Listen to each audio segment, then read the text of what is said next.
John Cleese. Is he still on? Oh, yeah. He's a friend of mine. I'd know if he was dead. Okay. Yeah, okay. I can do this. You got two? Sure.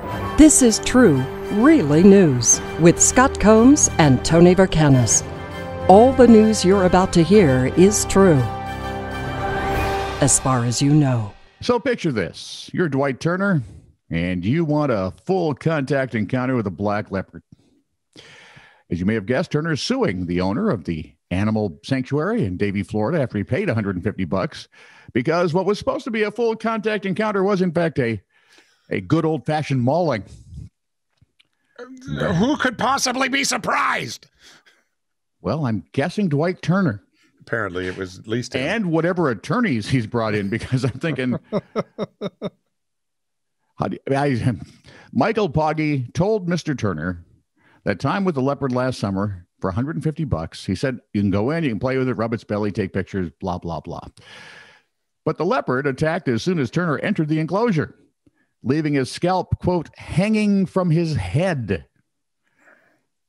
Authorities said Poggy is licensed to have the leopard, but he has been cited by Florida Fish and Wildlife Conservation for allowing the contact and for maintaining captive wildlife in unsafe conditions. Would that be Mr. Turner? I should have known it was Florida, man. Well, there's only two places that could happen. Florida and California, anywhere. There you go. Yeah. From the Titter Wayback Machine. Depends if you want young nutballs or older nutballs. This time set for 1960. Oh, good. As long as it's not 2020. Scientists from the Poultry Research Branch of the U.S. Department of Agriculture said they successfully created a chicken-turkey hybrid. The new bird was dubbed turkey? A churk. Really? This was the first time such crossbreeding had ever been successfully achieved, but wouldn't tucking have been more fun? That success. This is what's called a limited success, okay? Mm. One of the obstacles being that chickens have 6 pairs of chromosomes, turkeys have 9.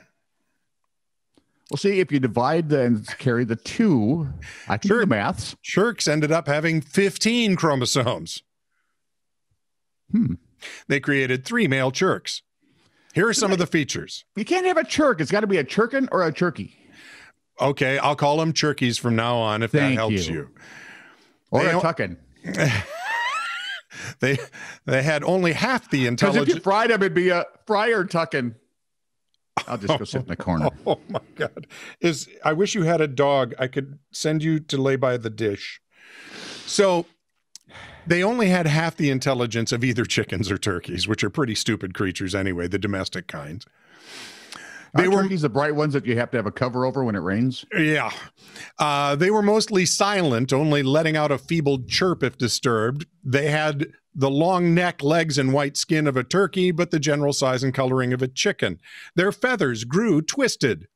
All 3 churkins had some defects, such as crooked legs or beaks, and they had to be kept in a separate pen from the chickens and turkeys to prevent them from being pecked to death.